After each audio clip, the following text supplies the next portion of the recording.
ನನ್ನ ಹೆಸರು ಶಿವಣ್ಣ ಬಿಡಿ, ಶ್ರೀ ಕಾಳಿದಾಸ ಪ್ರೌಢಶಾಲೆ ದ್ವಾರಂಕುಂಟೆ. ಈ ಶಾಲೆಗೆ ನಾನು 2003ರಲ್ಲಿ ವಿಜ್ಞಾನ ಶಿಕ್ಷಕನಾಗಿ ನಿಯೋಜನೆಗೊಂಡಿದ್ದೇನೆ. ಅಲ್ಲಿಂದ ಇಲ್ಲಿನವರೆಗೆ 2025ರವರೆಗೆ ನಿರಂತರ ಕೆಲಸವನ್ನು ಮಾಡ್ತಾ ಬರ್ತಾ ಇದ್ದೀನಿ.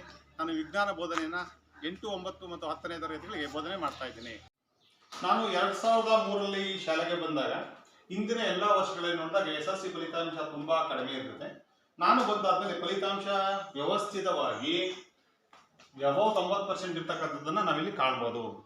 ನಾನು ಬಹಳ ಮುಖ್ಯವಾಗಿ ಇಲ್ಲಿ ಗೈರು ಹಾಜರಾಗ್ತಕ್ಕಂಥ ವಿದ್ಯಾರ್ಥಿಗಳನ್ನು ಪರಿಶೀಲನೆ ಮಾಡಿದಾಗ ಗಮನಿಸಿದಾಗ ಅವರಲ್ಲಿ ಸಾಮಾಜಿಕವಾಗಿ ಆರ್ಥಿಕವಾಗಿ ಹಿಂದುಳಿದ ಹುಡುಗರನ್ನ ಗುರುತಿಸಿ ಅವರಿಗೆ ಬೇಕಾಗಿರ್ತಕ್ಕಂಥ ಪುಸ್ತಕ, ಪೆನ್ನು, ಬರೀತಕ್ಕಂಥ ಸಲಕರಣೆಗಳು, ಯೂನಿಫಾರ್ಮ್ಗಳನ್ನು ಸತತವಾಗಿ ಮಕ್ಕಳಿಗೆ ಕೊಡಿಸ್ತಾ ಗೈರು ಹಾಜರಿ ಇಲ್ಲದಂತೆ ಇಡೀ ಎಲ್ಲ ವಿದ್ಯಾರ್ಥಿಗಳು ಸ್ಕೂಲ್ಗೆ ಬರೋದಂತೆ ನಾನು ವ್ಯವಸ್ಥೆಯನ್ನು ಮಾಡಿಕೊಂಡಿದ್ದೀನಿ, ನೋಡ್ಕೊಂಡಿರ್ತೀನಿ.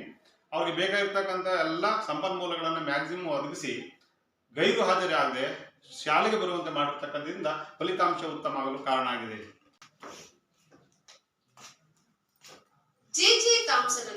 ವಿಜ್ಞಾನಿ ಫೋಟೋ ಕಾಣ್ತಾ ಇದ್ದಲ್ಲ ವಿದ್ಯಾರ್ಥಿಗಳೇ, ಈಗ ನಮ್ಮ ಕೈಯಲ್ಲಿ ಯಾವ ರೀತಿಯ ಹೂವಿದೆ?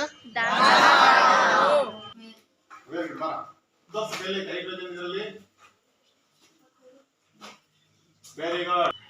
ಬೋರ್ವೆಲ್ ಮರುಪೂರ್ಣ ಆಗುತ್ತಲ್ವೇನು ಸರ್? ಒಳ್ಳೆ ಪ್ರಶ್ನೆ ಕೇಳ್ದಂಗೆ ಗಿರೀಶ. ಯಾಕಂದ್ರೆ ಬೋರ್ವೆಲ್ಗಳ ಮರುಪೂರ್ಣ ಆಗೋದಕ್ಕೋಸ್ಕರ ಬೋರ್ವೆಲ್ ಸುತ್ತ ಇದನ್ನ ಮಾಡಿದರೆ ನೀರೇನು ಮಾಡುತ್ತೆ, ಈ ಬೋರ್ವೆಲ್ ಒಳಗೆ ಹಿಂಗೋದಕ್ಕೆ ಸೂಕ್ತವಾಗಿರೋದ್ರಿಂದ ಇದು ಮರುಪೂರ್ಣ ಕ್ರಿಯೆ ಆಗುತ್ತೆ. ಇದು ವಿಶೇಷ ಜೀವಿ, ಇದನ್ನು ತೊಂದರೆ ಕೊಡಬಾರ್ದು.